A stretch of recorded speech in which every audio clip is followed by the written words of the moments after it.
बिस्मिल्लाहिर्रहमानिर्रहीम। नाज़रीन अस्सलाम वालेकुम, मैं हूँ इमरान वसीम। नाज़रीन, प्रोग्राम का आगाज़ तो हम करेंगे जो इस्तांबुल में पाक अफ़गान मुज़ाकरात तुर्की और कतर की मेज़बानी और साथी में चल रहे हैं।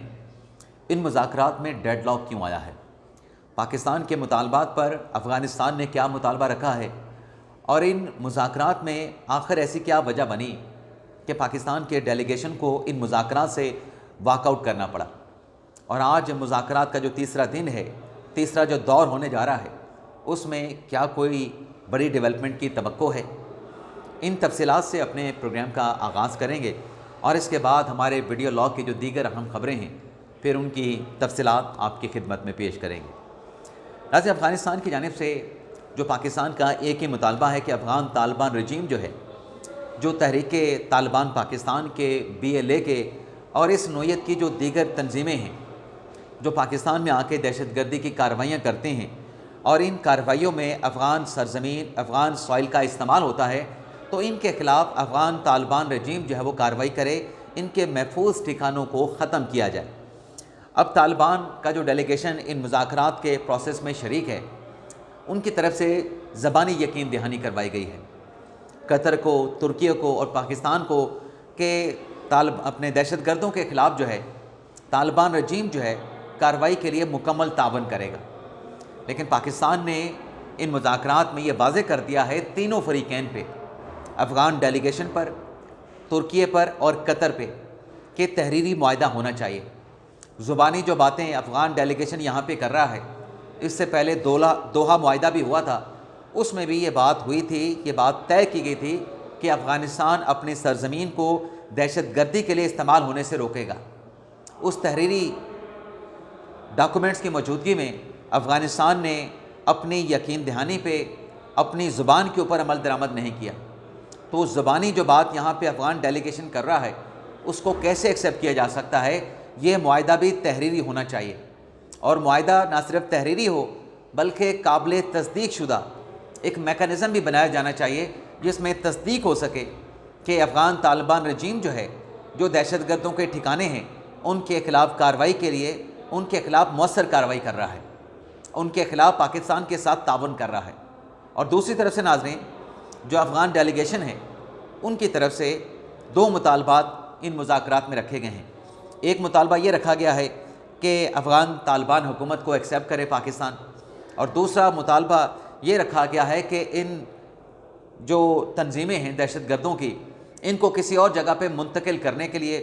या फिर ज़रा ये बताते हैं कि अफ़गान डेलीगेशन पाकिस्तान से भारी रकम का मुतालबा भी कर रहा है। तो पाकिस्तान की जानिब से ये वाज़े कर दिया गया है कि कोई ऐसी बात जो कि तहरीरी तौर पे नहीं होगी, जो अफ़गान डेलीगेशन नहीं कराएगा, रिटर्न एग्रीमेंट नहीं करेगा, अफ़गानिस्तान के डेलीगेशन पे, अफ़गान तालिबान रजीम पे एतबार यकीन नहीं किया जा सकता। क्योंकि नाज़रीन, ज़रा ये बताते हैं कि मुज़ाकरात के इन प्रोसेस में जब भी कोई बात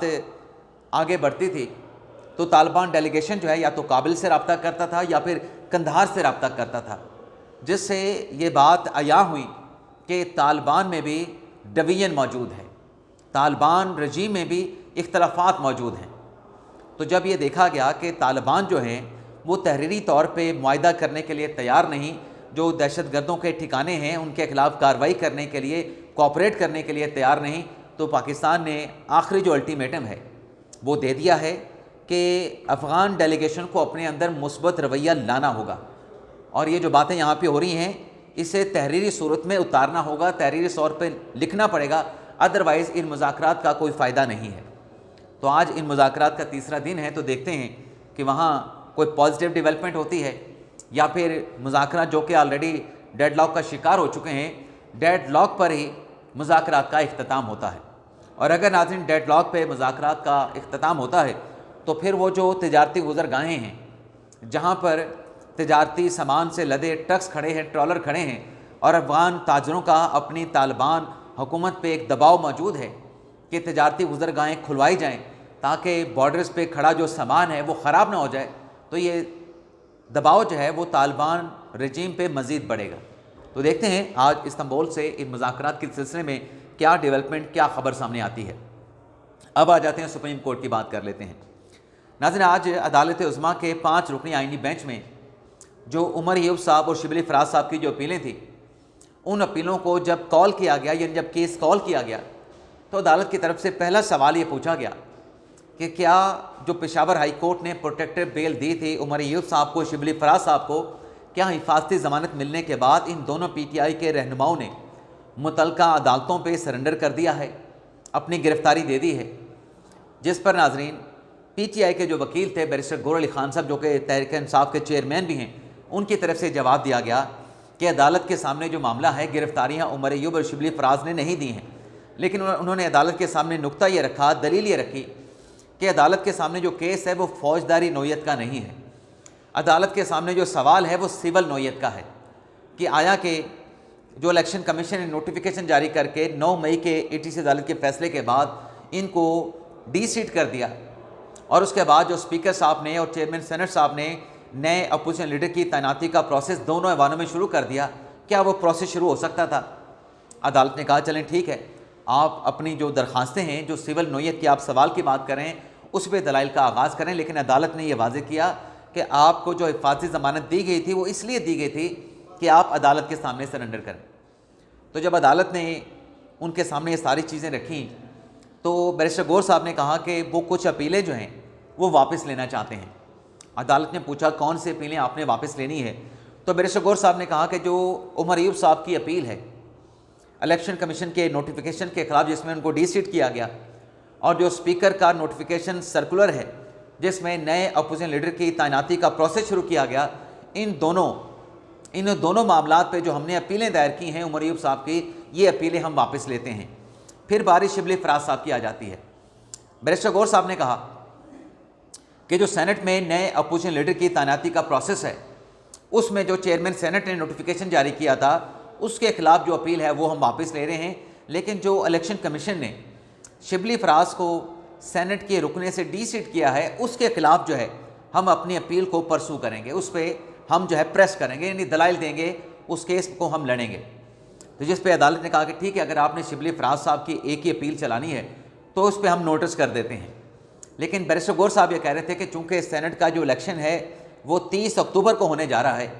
जो सीट खाली हुई है शिबली फराज साहब की, 30 अक्टूबर को इलेक्शन हो जाएगा, तो आप इस पर हुक्म इम्तना भी दे दें। तो अदालत ने हुक्म इम्तना देने की जो इस्तदाद थी उसको रद्द कर दिया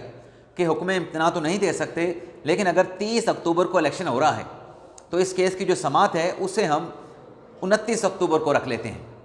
तो 29 अक्टूबर तक शिबली फराज साहब की अपील पर जो समाअत है उसे मुलतवी करते हुए इलेक्शन कमीशन को और रिटर्निंग जनरल ऑफिस जो है उसको नोटिस जारी कर दिया है। लेकिन जब नाज़िर नोटिस जारी हुआ तो बैरिस्टर गौहर साहब ये कह रहे थे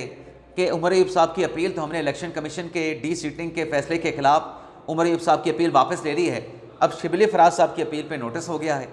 तो उमर अय्यूब साहब हो सकता है कि सवाल उठाएं कि मेरी अपील भी आप प्रेस कर लेते, लेकिन मुझे हदायत अपील वापस लेने के लिए। तो इस केस की समाअत को जो है वो 29 अक्टूबर तक अदालत ने मुलतवी कर दिया है। अच्छा, यहाँ पे नाज़रीन याद आया कि रात गए भारतीय फ़ौज की तरफ से आज़ाद जम्मू कश्मीर में वादी लीबा के मकाम पर जो है वो दरअंदाजी अपना इश्तियाल अंगेज़ी की गई, फायरिंग की गई। बिला इश्तियाल फायरिंग के नतीजे में जब पाकिस्तान की अफवाज ने कार्रवाई की है और मौसर कार्रवाई की है, तो इसके नतीजे में जो दुश्मन की तोपें थीं, यानी भारतीय फ़ौज की जो तोपें थीं, जो उनकी गनें थीं, जो बंदूकें थीं, उनको खामोश करा दिया। बल्कि भारतीय फ़ौज की जानिब से अपने पोस्टरों पर जो है वो वाइट झंडा लहरा दिया गया कि हम ये हरकत दोबारा नहीं करते। यहाँ पे जो इश्तियाल अंगेज़ी हमने की है, इस पर जो जवाबी कार्रवाई फ़ौज पाकिस्तान कर रही है, इस कार्रवाई को यहीं पर रोक दिया जाए। तो ये भी नाज़रीन रात गए जो LOC है वहाँ पर यह कार्रवाई हुई है।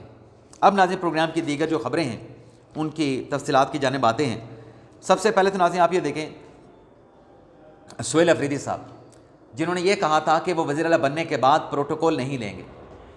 कल KPK में एक जलसे से खिताब करते हुए, क्योंकि प्रोटोकॉल के साथ सुहेल अफरीदी साहब उस जलसे में शरीक हुए थे, तो सुहेल अफरीदी साहब ने अपने पहले स्टेटमेंट के बाद अब नया यूटर्न ले लिया है। सुहेल अफरीदी साहब ने जलसे से खिताब करते हुए शुरुआत से ये कहा कि जब मैं जलसे में शिरकत के लिए आ रहा था तो मैंने देखा कि गाड़ियाँ रुकी हुई थी, मेरा प्रोटोकॉल चल रहा था। मैंने अपने प्रोटोकॉल पे अपने चीफ सिक्योरिटी ऑफिसर से पूछा कि जब मैंने आपको प्रोटोकॉल लगाने से मना किया था तो आपने प्रोटोकॉल क्यों लगाया, जिस पर सुहेल अफरीदी साहब ने जलसे के शुरका को बताया कि मेरे चीफ सिक्योरिटी ऑफिसर ने अपना इस्तीफ़ा पेश कर दिया, और चीफ सिक्योरिटी ऑफिसर का ये कहना था कि ये 1 मिनट का प्रोटोकॉल लगाया गया है और ये सिक्योरिटी प्रोटोकॉल है और इसका मकसद सिर्फ आपकी हिफाजत करना है। तो 1 मिनट का जो प्रोटोकॉल है, शोएल अफरीदी साहब ने कहा कि वो तो लगेगा। 1 मिनट का प्रोटोकॉल तो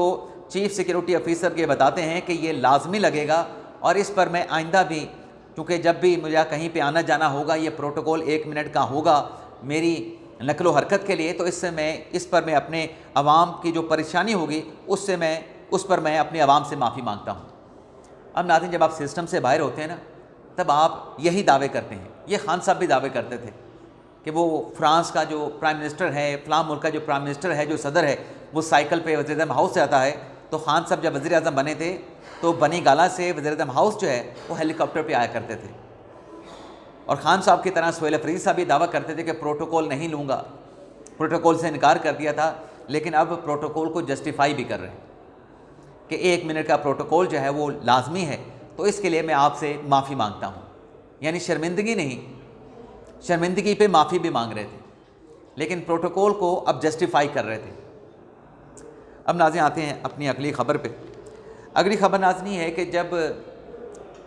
बल्कि आपको बताता हूँ कि इलेक्शन कमीशन ने कुछ रिकमेंडेशन भिजवाई हैं। रिकमेंडेशन इस नुक्ते पे भिजवाई गई हैं कि जब किसी सूबे की या वफाक की हुकूमत का ख़ात्मा होता है, कानूनी मयाद इख्तिताम पजीर होती है, तो निगरान सेटअप जो है वो तश्कील पाता है। इलेक्शन कमीशन ने कानून साजी से मुतल्लिक ये तजवीज़ ये पेश की है कि जो निगरान हुकूमत है, यानी अगर मयाद से पहले अगर असम्बली तोड़ी गई है, तो फिर उसकी जो मयाद है निगरान हुकूमत की 90 दिन की बजाय वो 120 दिन की होनी चाहिए, ताकि सारा जो इलेक्शन प्रोसेस है उसी शफाफियत के साथ मुकम्मल किया जा सके। और अगर कानूनी मयाद पे असम्बली तहरील होती है तो इस सूरत में जो इलेक्शन है वो 60 दिन के बजाय वो 90 दिन के अंदर होना चाहिए। और इस पर इलेक्शन कमीशन के बहुत ज़्यादा जस्टिफिकेशंस भी मौजूद हैं। बल्कि अपनी इन सिफारिशात में इलेक्शन कमीशन ने यह भी कहा है कि जो इलेक्शन कैंपेन है जिसकी मयाद 28 दिन की रखी गई है, उम्मीदवारों की इलेक्शन कैंपेन की जो मयाद है वो 45 दिन की होनी चाहिए। अब इसके लिए जो रिकमेंडेशन, जो तजावीज़ इलेक्शन कमीशन ने दी हैं, इस पर आइनी तरमीम जो है वो होनी चाहिए, यानी ये आइनी तरमीम का मामला है। अब देखते हैं कि ये जो प्रपोज़ल वजारत कानून को इलेक्शन कमीशन ने भिजवाया है, इस पर वजारत कानून फिर हुकूमत से मुशावरत करके आया कि लेजिस्लेशन करती है, आइनी तरमीम करती है, या फिर इलेक्शन एक्ट में अगर ऐसी गुंजाइश हुई तो उसमें भी ये चीज़ें डालकर जो है पार्लियामेंट से इलेक्शन एक्ट में तरमीम जो है मंजूर करवाई जा सकती है। इसके साथ साथ नाज़रीन आपको ये भी बता दें कि डॉक्टर आफिया सदीकी का वो मुकदमा जिसमें जस्टिस सरदार इजाज़ इसाक ने वज़ीर आज़म और उनकी काबीना को तौहीन अदालत के नोटिस जारी किए थे, उन केसेस पे समाअत के लिए, यानी आफिया सदीकी के केस पर समाअत के लिए 4 रुकनी लार्जर बेंच तश्कील दे दिया गया है, जिसकी सरबराही जस्टिस अरबाब मोहम्मद ताहिर साहब करेंगे। जस्टिस इनाम अमीन मिनास बेंच में शामिल हैं, जस्टिस आज़म खान बेंच में शामिल हैं, और जस्टिस खादम हुसैन सोमरू बेंच में शामिल हैं, जो कि 29 अक्टूबर को इस केस की समाअत करेगा। इजाज़त चाहते नाज़रीन, अल्लाह हाफ़िज़।